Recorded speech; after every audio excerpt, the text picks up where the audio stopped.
Dans le cœur de Carthage, à Beit el-Hikma, un événement marquant a eu lieu.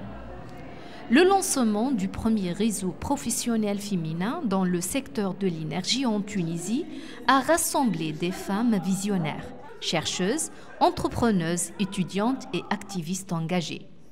Elles se sont réunies pour discuter d'un réseau qui pourrait être le catalyseur d'une transition énergétique efficace face aux défis climatiques croissants en Tunisie.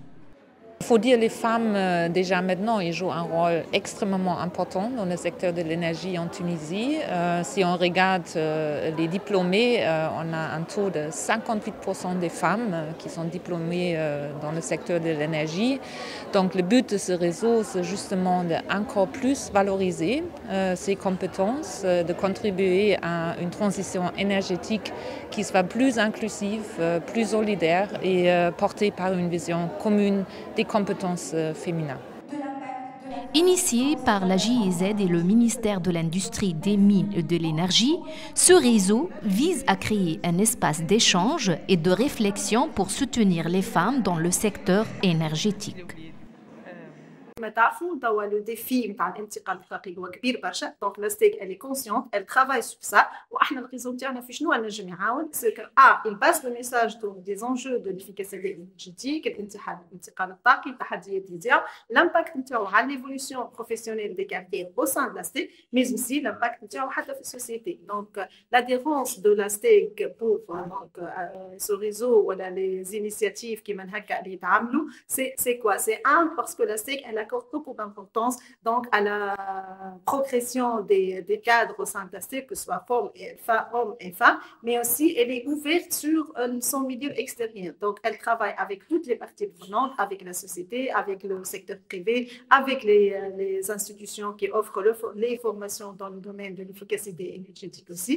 Donc vraiment, la STEC, elle englobe tout. Elle interagit avec tout l'écosystème donc pour garantir une efficacité énergétique juste et équitable pour les prochaines générations. Les participantes aspirent à inspirer et motiver d'autres femmes pour qu'elles s'engagent dans cette transition cruciale. Mais ce réseau ne s'arrête pas là. L'objectif est de créer un réseau solide capable d'influencer la politique énergétique tunisienne.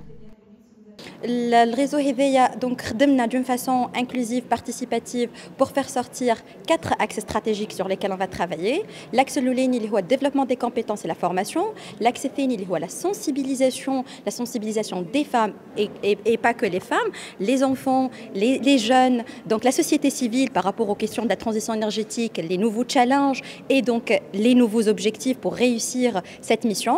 L'axe الثالث هو l'axe donc de la communication, donc de faire connaître notre réseau, de créer des connexions et des réseaux qui sont donc performants, robustes, qui vont collaborer ensemble pour atteindre ces objectifs. Ou l'axe l'axe de la pérennité financière.